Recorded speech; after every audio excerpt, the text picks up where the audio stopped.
Good morning friends, मैं रानी कुमारी आप सभी का स्वागत करती हूँ। हम लोग पढ़ रहे हैं Indian polity book M Laxmikant की।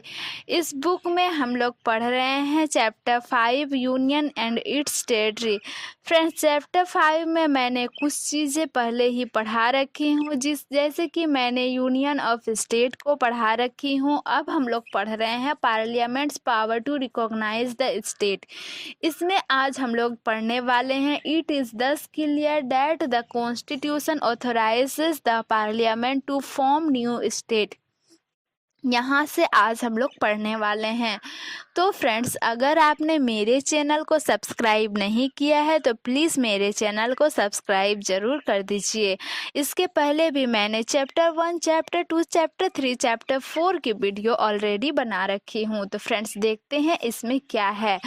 तो फ्रेंड्स, इसमें है, अगर स्टेट की बाउंड्री बदल रहे हो, नाम बदल रहे हो, स्टेट से रिलेटेड कोई चेंज है तो ही आप बिल भेजो स्टेट लेजिस्लेचर के पास। और अगर यूनियन टेरिटरी से रिलेटेड कोई चेंज है तो आप नहीं भेजोगे।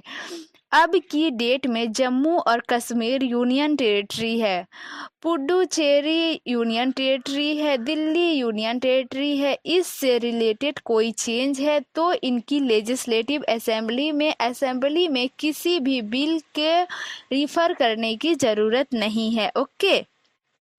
अब स्टेट के लिए मान लीजिए बिल पार्लियामेंट में इंट्रोड्यूस हो गया, प्रेसिडेंट के पास से भी आ गया, स्टेट लेजिस्लेचर के पास से भी आ गया, स्टेट लेजिस्लेचर के पास से भी आ गया और बिल पार्लियामेंट में इंट्रोड्यूस हो गया और पार्लियामेंट में इसके ऊपर बहस हुई, कुछ चेंजेस हुए।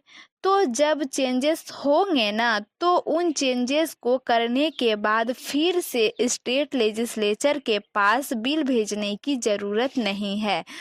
स्टेट लेजिस्लेचर के पास स्टार्ट में एक बार बिल भेजा जाएगा, उसके बाद जो भी बहस होगी, और बहस होगी तो चेंजेस भी होगी, जो भी बहस होगी, जो चेंजेस होगी, उसके साथ उनको इनकॉर्पोरेट किया जा सकता है। बार बार स्टेट लेजिस्लेचर के पास कमेंट के लिए बिल भेजने की ज़रूरत नहीं है। ओके। फिर देखते हैं फ्रेंड्स, तो क्लियर है कि हमारी कॉन्स्टिट्यूशन में पार्लियामेंट को यह ताकत दे रखी है कि नाम, बाउंड्री, एरिया स्टेट का बदला जा सकता है बिना उसकी इजाज़त के। यानी पार्लियामेंट हमारे पॉलिटिकल मैप को रीड्रॉ कर सकता है। यानी हमारे देश के टेरिटोरियल इंटीग्रिटी तो तय है, लेकिन स्टेट की टेरिटोरियल इंटीग्रिटी तय नहीं है। इसलिए इंडिया को बोला जाता है an indestructible union of destructible states. यानी हमारा यूनियन डिस्ट्रक्टिबल नहीं है पर हमारे स्टेट डिस्ट्रक्टिबल है। तो जम्मू और कश्मीर को दो भागों में तोड़ दिया गया। तो कल यूपी को दो भागों में तोड़ा जा सकता है या फिर 4 भागों में तोड़ा जा सकता है, कुछ भी करा जा सकता है सरकार के द्वारा। यूएसए में क्या होता है? यूएसए में है indestructible union of indestructible state. यानी कि उनका यूनियन नहीं टूट सकता, लेकिन उसकी स्टेट की बाउंड्री भी आप उस स्टेट की परमिशन के बिना नहीं बदल सकते। आई होप आपको समझ में आ रही होगी फ्रेंड्स। तो आर्टिकल 3 में मैंने आपको बताया, आर्टिकल 3 भी मैंने आपको बताया, आर्टिकल 2 भी मैंने आपको बताया, आर्टिकल 1 भी मैंने आपको बताया।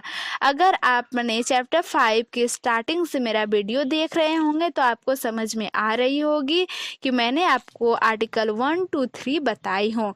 अगर आपने नहीं देखा उस वीडियो को तो देख लीजिए। अब आते हैं आर्टिकल 4 में। आर्टिकल 4 क्या बोलता है? तो सबसे इम्पॉर्टेंट चीज़ तो आर्टिकल 4 बोलता है फ्रेंड्स। आर्टिकल 4 बोलता है कि आर्टिकल 2 से रिलेटेड और आर्टिकल 3 से रिलेटेड अगर कोई भी चेंज करती है हमारी पार्लियामेंट तो उसको amendment of the constitution under article 368 नहीं माना जाएगा। समझ गए? आर्टिकल 4 बोलता है कि आर्टिकल 2 या आर्टिकल 3 के अंदर अगर आप कोई चेंजेस लेके आ रहे हैं, किसी स्टेट का नाम बदल रहे हैं या किसी नए स्टेट को अपना पार्ट बना रहे हैं, तो उस केस में आपको अमेंडमेंट करने की ज़रूरत नहीं है अंडर आर्टिकल 368। लेकिन इसके ऊपर एक बहस छिड़ गई फ्रेंड्स। बहस थी कि आर्टिकल 3 के अंदर आप किसी एक स्टेट की बाउंड्री को कम कर सकते हैं, लेकिन आप देश की बाउंड्री को कम नहीं कर सकते हैं, कम नहीं कर रहे हैं। आर्टिकल 2 के अंदर आप किसी बाहर की टेरिटरी को अपने देश में मिला सकते हैं, लेकिन क्या इस आर्टिकल 2 के अंदर हमारे देश की टेरिटरी को आप किसी को दे सकते हैं? इस बात पे एक बड़ा बवाल उठा। इस बात पे एक बड़ा सवाल उठा। सॉरी फ्रेंड्स, बवाल बोल दिए। इस बात पे एक बड़ा सवाल उठा। क्या हुआ दोस्तों, एक बीरूबारी यूनियन 12 करके एक जगह थी, एक डिस्ट्रिक्ट थी, थाना था। ये आपका इंडिया और उस समय के ईस्ट पाकिस्तान के बॉर्डर पे था। अभी के लिए इंडिया बांग्लादेश का बॉर्डर बोल लीजिए। इसके चक्कर में हो गया फ्रेंड्स बवाल हुआ इसमें कि ये बोला गया, देखिए जो रेड क्लिफ कमीशन बैठा था जिसने इंडिया और पाकिस्तान के बॉर्डर को तय किया था। बट ऑब्वियस सी बात है, जब एक कमीशन इतने लिमिटेड टाइम में इतने बड़े बॉर्डर को सेग्रीगेट कर रहा है तो गलतियां तो हो जाएगी। रेडक्लिफ ने तो बोला भी था माउंटबेटन से कि इतने बड़े बॉर्डर को इतने छोटे और लिमिटेड टाइम में नहीं कर सकता डिमार्केट, इतने छोटे और लिमिटेड टाइम में नहीं कर सकता डिमार्केट। तो माउंटबेटन ने बोला कि देखिए आपको करना पड़ेगा, हमको निकलना है यहाँ से। प्रॉपर बवाल मचा हुआ है, लोग मार काट रहे हैं एक दूसरे को। तो जितना अच्छा से हो सकता था रेडक्लिफ ने किया। तो ऑब्वियस सी बात है, इतने लिमिटेड टाइम में कुछ जगहों पे कुछ गलतियां छूट जाएगी। उन गलतियों को सुधारने के लिए लैंड बॉर्डर एग्रीमेंट किया गया था इंडिया बांग्लादेश से। साथ ये सब गलती को सुधारने के लिए बीरूबारी यूनियन वाला किस्सा उठा। बीरूबारी यूनियन में क्या हुआ, ये बीरूबारी यूनियन जलपाईगुड़ी डिस्ट्रिक्ट है वेस्ट बंगाल में। इस जलपाईगुड़ी डिस्ट्रिक्ट का पार्ट था बीरूबारी यूनियन 2। थाना जलपाईगुड़ी डिस्ट्रिक्ट का पार्ट था, इंडिया के कंट्रोल में था। बट इसको डॉक्यूमेंट्स में नहीं लिखा गया, रेडक्लिफ ने इसको डॉक्यूमेंट्स में नहीं लिखा। तो पाकिस्तान को प्रॉब्लम हो गई। अब ऑब्वियस सी बात है, गलतियां हो गई, इतनी लिमिटेड टाइम में बॉर्डर को बांटा गया है तो रेडक्लिफ से गलतियां हो गई, इसको डॉक्यूमेंट्स में नहीं लिखा तो पाकिस्तान को प्रॉब्लम हो गई। पाकिस्तान बोला ये तो हमारा है, आपके डॉक्यूमेंट में भी कहाँ लिखा है, आपके डॉक्यूमेंट में भी तो नहीं लिखा है, ये तो हमारा है। प्रॉपर बवाल मच गया।